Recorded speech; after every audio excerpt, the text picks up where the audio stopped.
Hello everyone, welcome to my channel. Please subscribe and hit the bell icon. Landman repeats a major part of Yellowstone's symbolism, revisiting a Taylor Sheridan Western trick. Taylor Sheridan's Landman reuses elements of symbolism from the creator's other major series, Yellowstone, showing just how similar these shows really are. Though the new series may be set in West Texas and focused on the oil industry rather than ranchers, cowboys, and cattle, Landman's similarities to Yellowstone are numerous, with many referring to it as the true successor after Yellowstone's ending in late 2024. Especially now, with the action-packed crime drama in the Season 1 finale, Landman feels more akin to Sheridan's longest show than ever. From the outside looking in, it would be easy to identify the apparent similarities between the two shows. Billy Bob Thornton leads Landman's cast as Tommy Norris, a character who feels like a slightly modified variant of John Dutton. The show's setting and general feel make it seem like a companion piece as a neo-western that explores the thin line between industry and crime in more remote parts of contemporary America. Beyond that, these shows have more subtle details in common, one of them involving Landman's coyote. The coyote has been used twice in Landman, primarily as a representative of Tommy Norris, though it can be interpreted in multiple ways, reflecting how different viewers experience the show. The first coyote he sees at the end of episode 9 dies, but another coyote returns in episode 10, with Tommy warning it to run away, saying they kill coyotes here. This could refer to the sheer danger of the Permian Basin, and how even tough animals like coyotes can be killed there, referring to someone like Monty.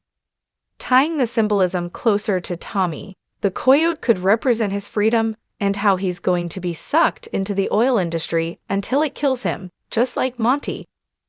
Now that Monty has died, Tommy is going to be drawn deeper into this world, and though it allows him to provide for his family, it rids him of being able to spend time with them or truly be happy. The use of an animal is crucial to Landman's themes about the American dream, drawing similarities to Yellowstone. In Yellowstone, Taylor Sheridan uses wolves instead of coyotes to demonstrate his symbolism. Aside from these two being similar species, they're both often used in a symbolic sense to represent aspects of the American frontier, something Sheridan has explored in shows like 1883. Wolf symbolism is used in Yellowstone to examine Case Dutton as a character, and Season 5 sees two wolves shot and killed on the ranch's territory, sparking a controversy. Taylor Sheridan's symbolic use in Landman is equally as crucial. Taylor Sheridan has built a reputation as a masterful storyteller in modern westerns, blending deep character studies with sweeping landscapes and moral quandaries.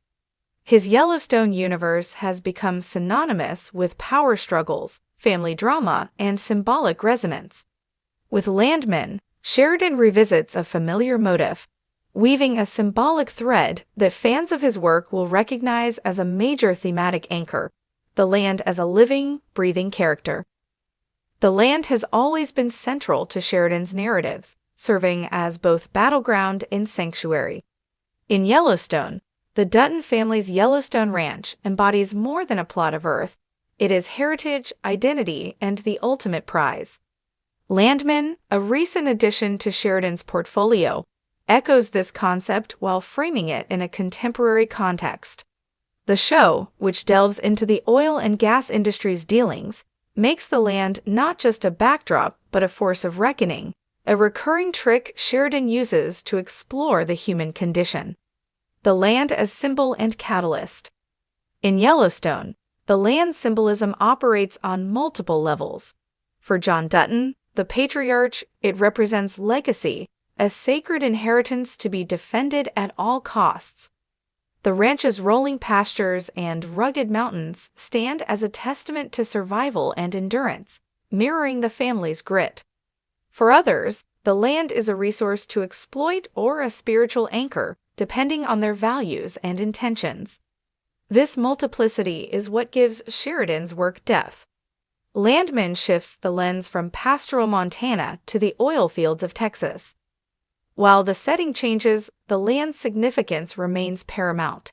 Here, the land is less about heritage and more about commerce, yet it retains its dual nature as both opportunity and burden.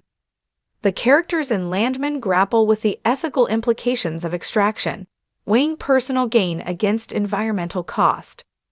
Sheridan's ability to make the land a moral compass connects Landman's narrative to Yellowstone's symbolic heart.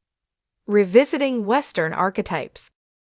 Sheridan's Westerns are populated with archetypal figures reimagined for modern times.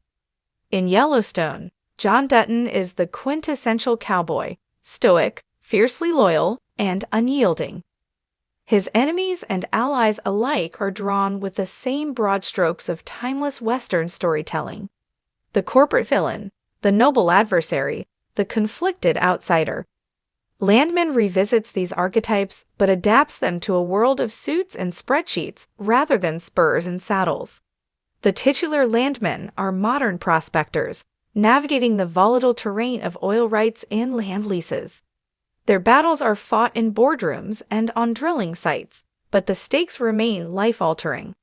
Sheridan's ability to transpose these archetypes into new settings while preserving their essence is a testament to his narrative skill. The symbolic weight of the cowboy's relationship with the land finds a counterpart in the landman's tenuous connection to it. While cowboys like John Dutton see themselves as stewards of the land, Landman's characters are often portrayed as exploiters. This tension serves as a critique of modern industry and its estrangement from the natural world. Land as a battleground for values. In both Yellowstone and Landman, the land serves as a stage for clashes of ideology. In Yellowstone, John Dutton's battle to protect the ranch pits him against developers, government agencies, and indigenous tribes, each with their own vision for the land's future. These conflicts highlight themes of ownership, stewardship, and justice. Landman explores similar themes but shifts the focus to corporate ethics and environmental responsibility. The oil fields become a battleground where characters wrestle with questions of sustainability and legacy. Sheridan's recurring trick of using land as a mirror for societal values adds layers to the storytelling, forcing viewers to confront their own beliefs about progress and preservation. One standout moment in Landman involves a character standing before an abandoned drilling site. The barren landscape, scared by machinery, serves as a haunting reminder of short-term gain's long-term consequences. This visual mirrors scenes from Yellowstone, where untouched wilderness evokes awe and reverence. Sheridan's use of juxtaposition reinforces the moral weight of his narratives, connecting personal struggles to larger themes. A hallmark of Sheridan's work is his ability to weave personal struggles into broader thematic tapestries. In Yellowstone, the Dutton family's internal conflicts are inseparable from their fight to preserve the ranch.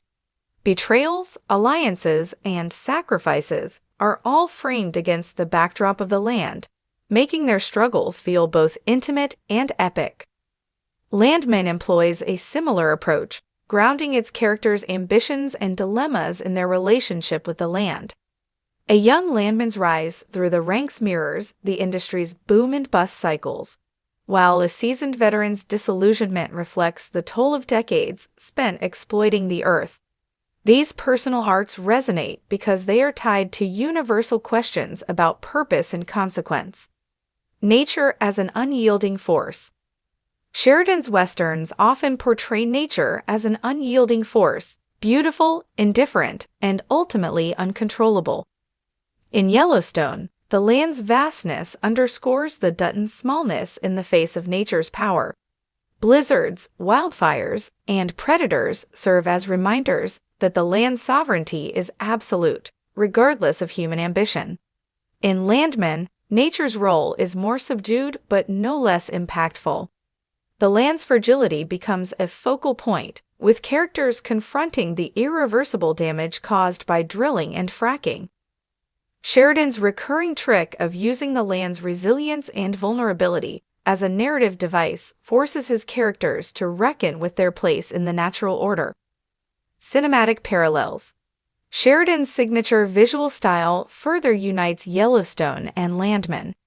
Sweeping aerial shots of Montana's pristine wilderness in Yellowstone find their counterpart in Landman's expansive views of Texas oil fields.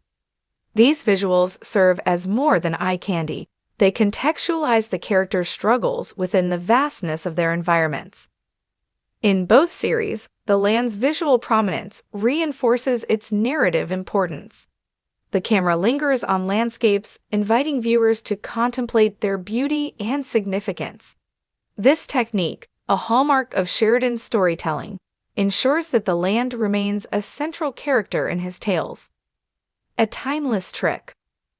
By making the land a symbolic centerpiece, Taylor Sheridan taps into a timeless storytelling tradition. From classic westerns to contemporary dramas, the land has always been a canvas for exploring human ambition, morality, and resilience. Sheridan's ability to adapt this motif to different contexts, ranching in Yellowstone, oil extraction in Landman, demonstrates its versatility and enduring power.